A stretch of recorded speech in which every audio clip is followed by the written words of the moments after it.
This isn't just another scandal. Forget that. What we're looking at here is a map, a blueprint for how power really works, and it's all governed by one thing: fear. Okay, let's get into it. So let's start with the numbers. 3 million. Epstein files have now been released. It's a tidal wave of information, right? Almost feels designed to overwhelm you, to make you look away. But that number, that massive scale, that's just the opening act. And here is where the real story begins. It isn't in what we have, it's in what's missing. Millions more files are still being held back. You have to ask yourself why. This isn't some clerical error. No, this is control. It's a deliberate, calculated silence. So let's be crystal clear about our approach here. We're not chasing headlines. We are reading a map of how fear governs, and this is the key that unlocks everything we're about to see. And on this map, you see the same landmarks over and over and over. Donald Trump's name? It shows up more than 5,000 times. Steve Bannon? It looks like daily check-ins. You've got Elon Musk, Howard Lutnick, Larry Summers, Peter Thiel. Look, this isn't a guest list. It's a court roster. And Epstein? He wasn't the king. Think of him as the gatekeeper, the one who held the keys to every important door. Okay, so how do we make sense of all of this? We need a pattern, a framework. And for that, we can turn to Machiavelli. He taught us something absolutely crucial about power. Truth doesn't matter. What matters is timing. And that's the lens we're going to use to decode what's really going on here. See, every system, every regime, when it comes under this kind of pressure, it follows a playbook. There are 4 stages. First, they consolidate power. Then, they normalize the absolute unthinkable. After that comes exposure, which is right where we are now. And what always comes last? Suppression. Now, this is where most people get it wrong. They see the word exposure, and they think, aha, the end is near. But it's not. Exposure isn't the end of the game. It's a test. It's the system checking its own defenses, seeing just how strong its castle walls really are. And this is what you really need to watch for.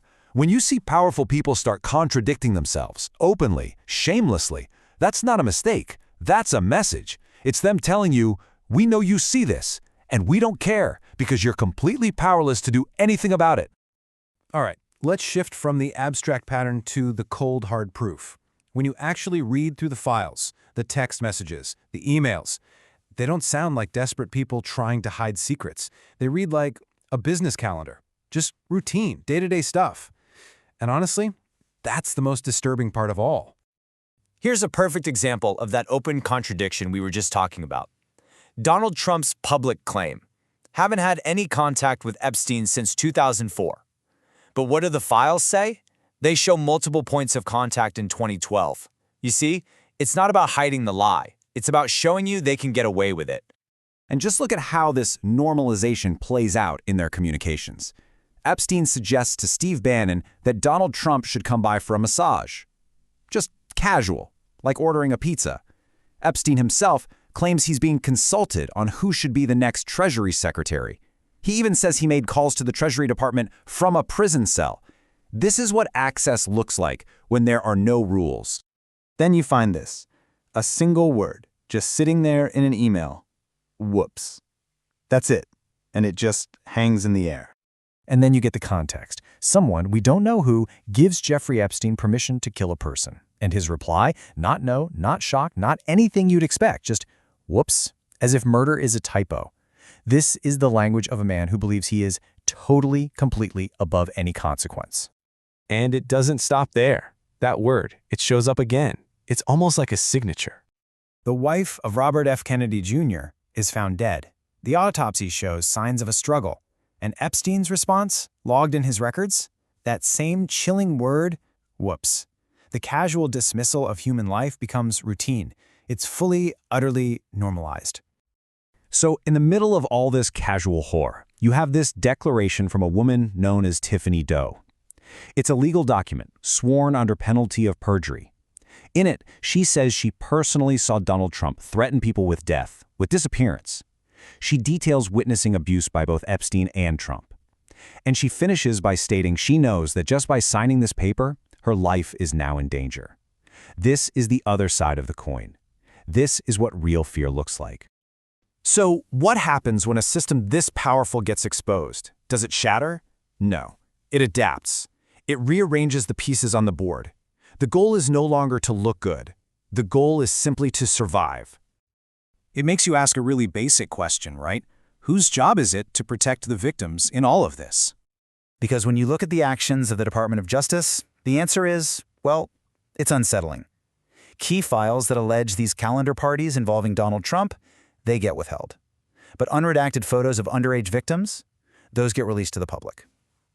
The signal could not be clearer. Protection flows up to the powerful, risk flows down to the powerless.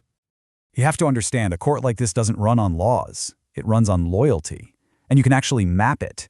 Brad Karp's law firm gives Donald Trump tens of millions in free legal work. Howard Lutnick, who denied contact, gets a $50,000 donation from Epstein. Peter Thiel is offered money to help him destroy Gawker. It's a system of rewards and alliances, all happening just out of public view. And that brings us to the end, to the shadow hanging over all of this. Those millions of missing files. We have to stop thinking of them as just an absence of information. Because they aren't an absence of anything. They are a presence of leverage. They're an active weapon, held in reserve. And in this game, what people fear most isn't what's already out, it's what's still locked in the vault. So where does it go from here? Well, history tells us there are really only three paths. The first is containment. The investigation just stalls, the public gets distracted, and everyone moves on. The second is fracture. Allies start turning on each other, making secret deals to save themselves. And the third is escalation. A scapegoat gets thrown to the wolves to save the throne. And that leaves us with one final unavoidable question. Looking at everything we've just seen, the blatant contradictions, the chilling normalization of violence, the system protecting its own, which of those paths do you think we're already on?